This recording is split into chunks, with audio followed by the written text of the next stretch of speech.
श्री स्वामी समर्थ. स्वागत आहे तुमचं माझ्या युट्यूब चॅनलवरती. आजचा दिवस तुम्हाला खूप छान सुखाचा समाधानाचा जाऊ देत, हीच मी स्वामींच्या चरणी प्रार्थना करते आणि आजच्या या नवीन व्हिडिओला सुरुवात करते.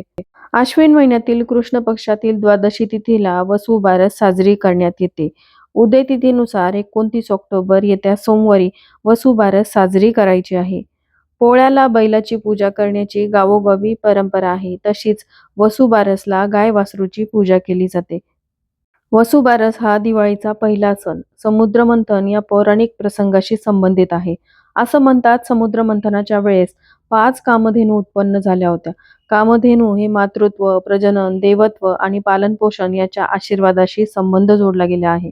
देवी गाय कामधेनू 7 महान देवांची देणगी म्हणून उदयास आली अशी मान्यता आहे. भगवान श्रीकृष्ण विष्णू अवताराशीही त्याचा संबंध आहे.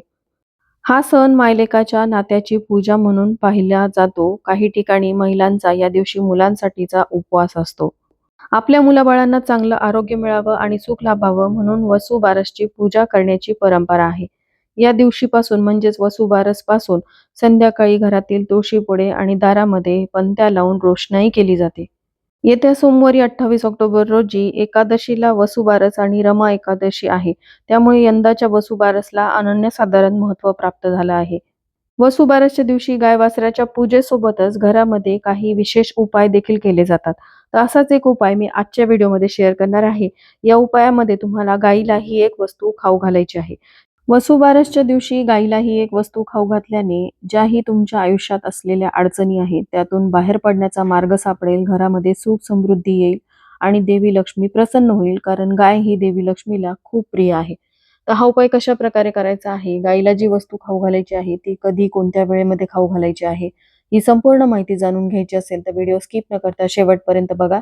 चॅनलवरती पहिल्यांदा आला असाल तर नक्कीच सबस्क्राईब करा आणि असेच नवनवीन माहितीपूर्ण व्हिडिओ बघण्यासाठी बेल आयकॉनलाही क्लिक करा. त्यामुळे जेव्हाही मी नवीन व्हिडिओ अपलोड करेल तेव्हा त्याचं नोटिफिकेशन सर्वात आधी तुम्हाला मिळेल आणि तुम्ही एक पण व्हिडिओ मिस करणार नाही. तर वसुबारसच्या दिवशी गाईचं पूजन आपल्याला करायचं आहे. गाईप्रती कृतज्ञता व्यक्त करायची आहे. तर त्यासाठी तुमच्या देव्हाऱ्यात जर गाईची मूर्ती असेल तर त्या गाईच्या मूर्तीचं तुम्हाला पूजन करायचं आहे. गाईची मूर्ती नसेल तर घराच्या आसपास एखादी गाय असेल, मग ती शेजाऱ्यांची का असेना, तिचं तुम्ही पूजन करू शकता किंवा तुम्ही एखाद्या गोशालेमध्ये जाऊन गाईचं पूजन करू शकता. आता हेही शक्य नसेल, म्हणजे घरामध्ये गाईची मूर्ती नाही, आसपास तुमच्या घराच्या गाय नाही, तर अशा वेळेस काय करावं? तुमची इच्छा असेल तर त्यावेळेस तुम्हाला मार्ग देखील सापडतो. तर तुम्हाला देवघरासमोरच एक पाट किंवा चौरंग टाकायचा आहे. त्यावरती तुम्ही रांगोळीने गाय काढू शकता. गायीची वासरासह पूजा करायची असते, त्यामुळे रांगोळीने गाय काढत असताना तुम्हाला वासरू देखील रेखाटायचं आहे. आता तुम्हाला रांगोळी एवढी व्यवस्थित येत नसेल तर तुम्ही प्रिंट आउट काढून आणा किंवा बऱ्याच ठिकाणी तांदळाने गाय काढली जाते.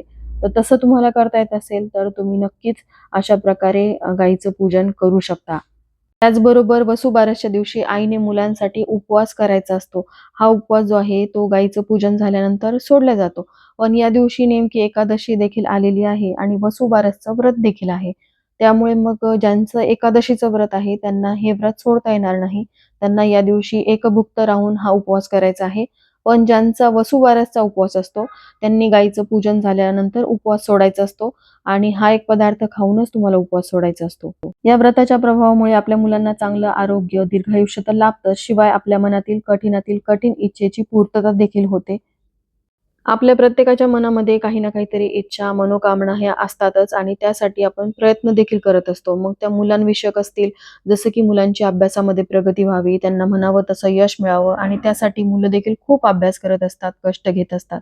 पण बऱ्याचदा त्यांच्या कष्टाला, मेहनतीला म्हणावं तसं यश मिळत नाही, नशिबाची साथ मिळत नाही. तर ह्या ज्या काही अडचणी त्यांच्या मार्गामध्ये येतात त्या दूर व्हाव्यात यासाठी गोमातेकडे तुम्हाला प्रार्थना करायची आहे. शिवाय बऱ्याचशा दाम्पत्यांना अनेक वर्ष लग्नाला उलटून गेल्यानंतरही संतती सुख मिळत नाही. तर वसुबारसच्या दिवशी या व्रताच्या प्रभावामुळे तुम्हाला संतती सुखाचा लाभ देखील होऊ शकतो. म्हणून हे व्रत जे आहे ते प्रत्येक आईने, प्रत्येक महिलेने करावं.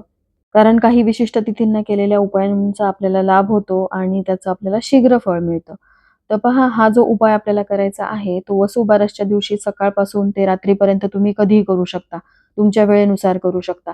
कारण बऱ्याच ठिकाणी वसुबारसची पूजा ही सकाळी सकाळी केली जाते, काही ठिकाणी प्रदोषकाळी म्हणजे संध्याकाळी केली जाते.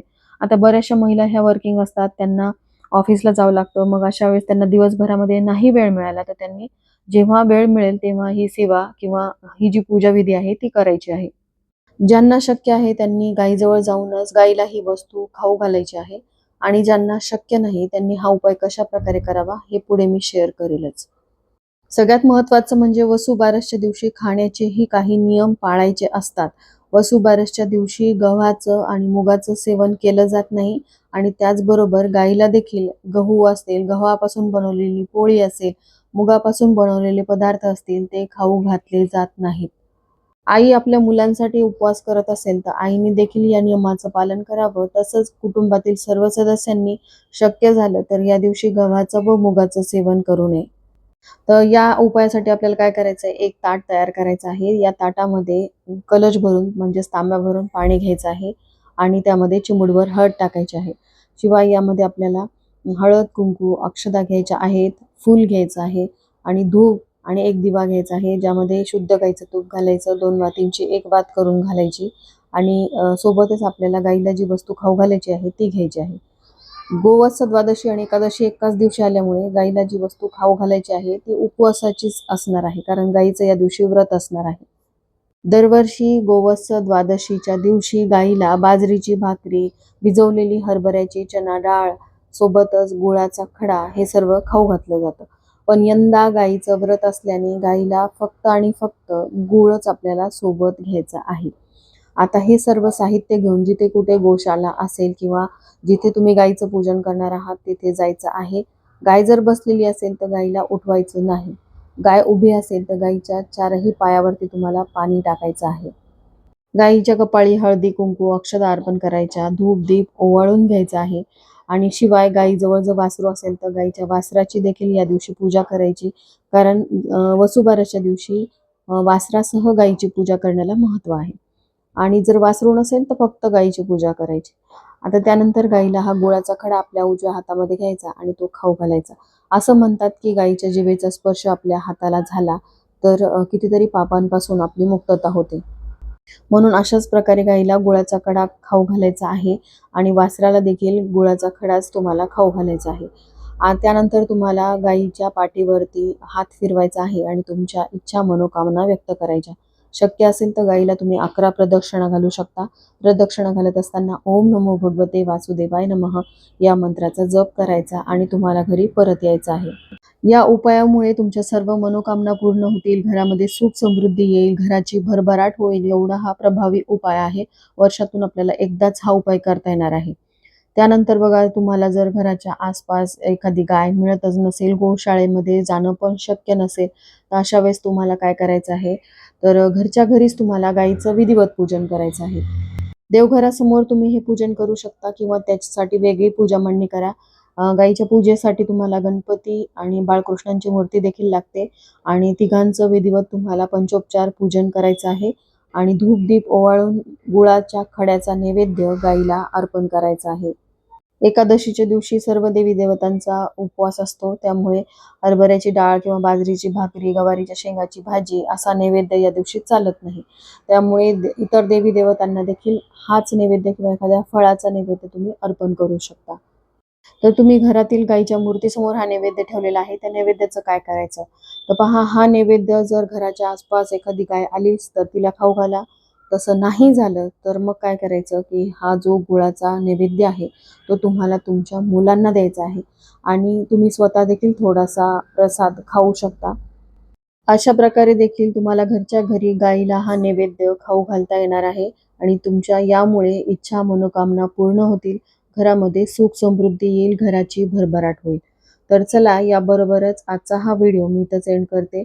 व्हिडिओ आवडला असेल, थोडा जरी हेल्पफुल वाटला असेल तर व्हिडिओला लाईक, शेअर आणि सबस्क्राईब करायला विसरू नका. भेटूया तशाच एका नवीन व्हिडिओसोबत. श्री स्वामी समर्थ.